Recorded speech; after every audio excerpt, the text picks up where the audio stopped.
नमस्कार दोस्तों, आज हम बताएंगे 22 इंच सैमसंग एलईडी में साउंड प्रॉब्लम। ये देखिए, हमने एक साउंड आईसी तैयार किया है जो स्पीकर से वायर आ रहा है इसका और आगे कन्वर्ट किया हुआ है। ये यहाँ पर ये 5 वोल्ट दे रहा है इसको।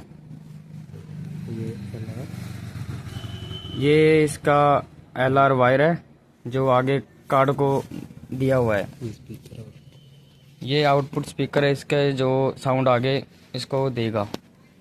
अब ये देखिए दोस्तों, इसको चेक करेंगे। अब ये वीडियो लगाया, ये ऑडियो लगा कर देखेंगे। ये मेन वायर लगाएंगे।